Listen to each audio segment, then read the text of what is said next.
पहाड़ों के बीच बसा एक छोटा सा गांव जहां हर सुबह सूरज की किरणें पेड़ों के पत्तों पर खेलती थीं और हवा में ताजगी घुली होती थी।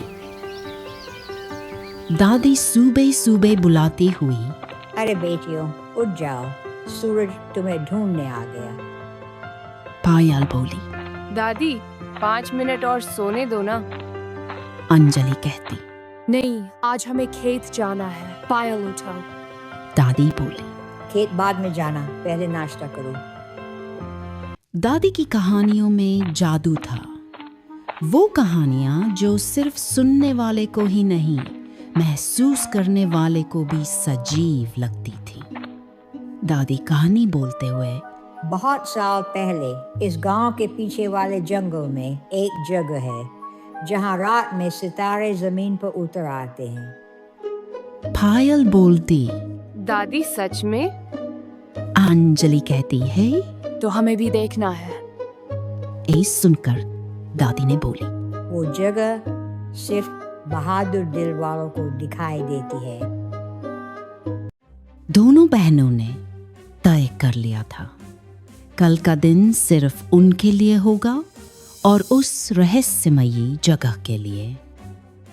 अंजलि बोलती, कल सुबह जल्दी निकलेंगे, दादी को पता भी नहीं चलेगा। पायल कहती। अगर हमें डरावनी आवाज आई तो? अंजलि बोलती। डर को पीछे छोड़ना ही तो बहादुरी है। पायल हिम्मत से कहती।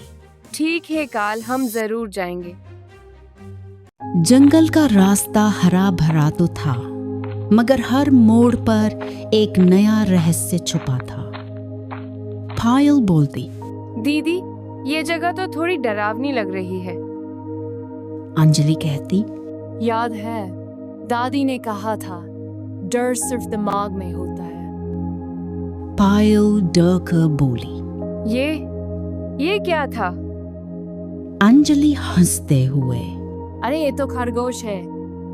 दो बहन ऐसे ही जंगल में आगे चलते गए।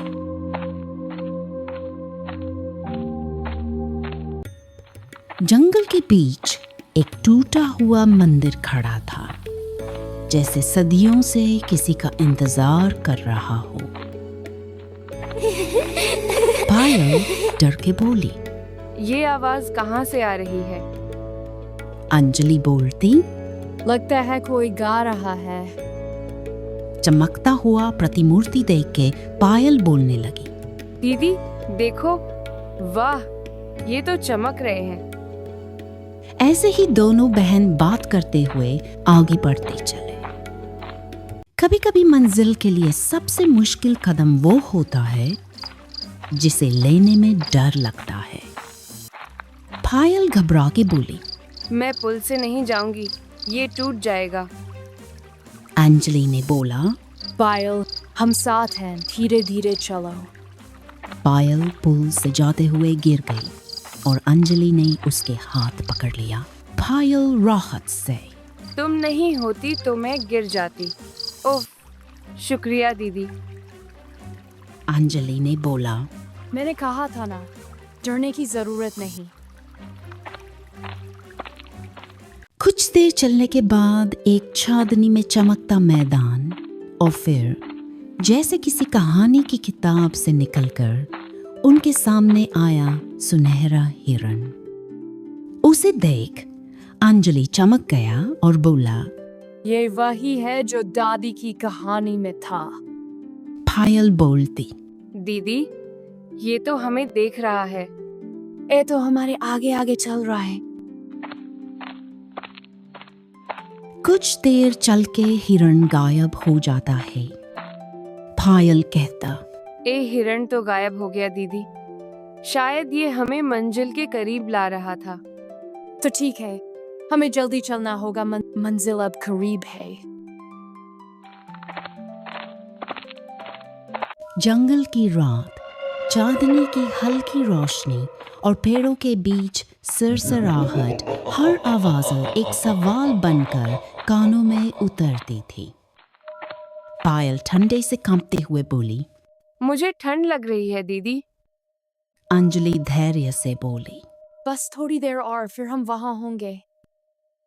उसी समय पेड़ों में चमकती आंखें दिखाई दी।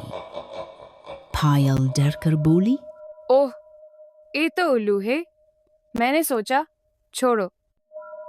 दोनों बहन ऐसे ही एक दूसरे को साहस देते हुए आगे बढ़ते चले। इसी तरह दोनों आगे बढ़ते समय तभी एक टॉर्च की रोशनी ने अंधेरे को चीरते हुए उनका रास्ता रोका। काजल और पायल घबरा के देखा तो दादी उनके पास आ रही हैं। पागल लड़कियों, तुम जानती हो यहाँ कितना खतरा है? अंजलि बोली। हम बहादुरी साबित करना चाहती थी दादी। दादी बोली, बहादुरी जिम्मेदारी के साथ आती है पगली। जंगल के बीच चांदनी में नहाया एक मैदान और घास पर चमकते सितारों जैसे फूल। दादी ने बोली, ये वही जगह है जहाँ मैं तुम्हारे दादा से पहली बार मिली थी।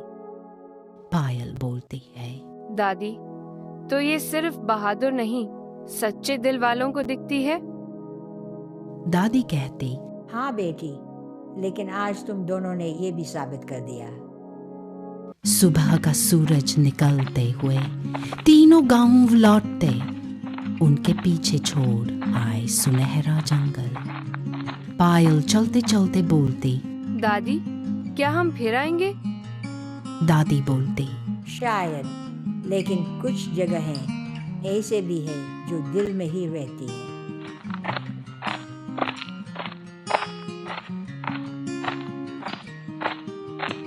कहानियां कभी खत्म नहीं होती, बस एक से दूसरी में बदल जाती हैं। एक दिन आंगन में बैठकर दादी फिर चाय पीते हुए, अब सुनो बच्चों, एक और कहानी। अंजलि और पायल मुस्कुराते हुए बोले, दादी, आप तो कमाल हो।